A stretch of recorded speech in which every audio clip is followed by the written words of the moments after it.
So this week's challenge is to read a passage from our favourite book, and because I have far too many favourite books to be able to choose one passage out of all of them, I just thought I'd read my favourite passage from a book in general, and the first thing that sprung to mind was definitely a passage from this.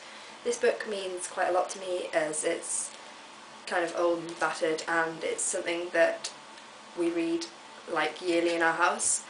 It's called The Christmas Mystery, and there are 25 small chapters, one for each day of Advent in December, which leads up to Christmas Eve where the story finishes, and it's a really beautiful book, and I definitely recommend that you guys try and get your hands on one.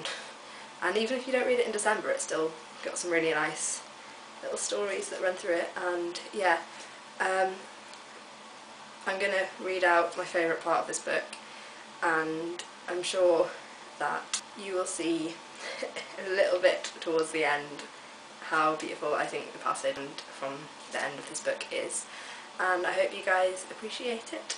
And I know it's not the most exciting thing ever, but it's a book which has played a big part in my childhood and means a lot to me, so yeah, hope you guys enjoy. "But Joachim is right when he says we mustn't start quarrelling even though we believe slightly different things," said John. "That's the message of Christmas too. Maybe the greatest of all truths, that the glory of heaven is easily scattered, at least if we humans share in dividing it out. When I wrote on those scraps of paper that I folded up carefully and put in the magic advent calendar, I had few clues. I'd heard about Elizabeth Hansen, who disappeared, and I had met Terpsichore in Rome, and I had the old angel stories to rely on as well. The rest of it I had to imagine myself." Silence fell in the sitting room. "You managed it very well," said Mamma. John smiled shyly. "The imagination also is a tiny piece of the glory of heaven that is straight down to earth. It too can be very easily scattered." "It's amazing," said Mamma. "We open the last door in an old advent calendar and hear about Elizabeth, who goes into the stable in Bethlehem to welcome the Christ child into the world. Immediately afterwards the same Elizabeth rings the doorbell in our own house, so it seems as if the house is almost the same stable as where Jesus was born." She stood up and put her arms around Elizabeth. "Welcome back to Norway, my child," she said. That was a funny thing to say, since Elizabeth was almost 20 years older than Mamma. "Thank you very much," said Elizabeth, and she said those words in Norwegian.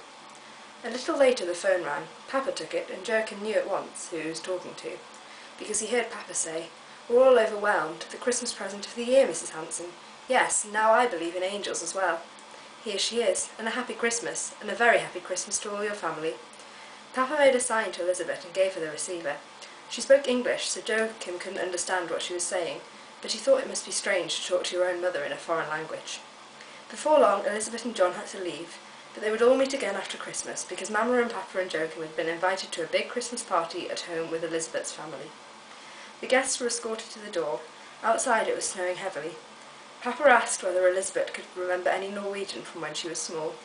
She stood under the outside light while the snow poured down onto her red coat. Suddenly she bent down and stretched out her hand as if she was trying to catch the dancing snowflakes. "Lambkin, lambkin, lambkin," she said. She put her hand up to her mouth in alarm. The next moment she started running. A few seconds later she and the old flower seller were gone. Later that evening, when Joachim was going to bed, he stood for a very long time in front of his window, staring out into the Christmas night. There had been a huge fall of new snow now, but it was clear enough to see the stars. Suddenly he caught sight of some figures running past down on the road. It was not easy to keep his eyes on them, for he could see them only in the light of the street lamps, and the sight lasted for only a second or two. Joachim thought he had recognised the angel Ethereal and all the others who had accompanied Elizabeth to Bethlehem. That night they had escorted her back. "Fran, I'll see you tomorrow."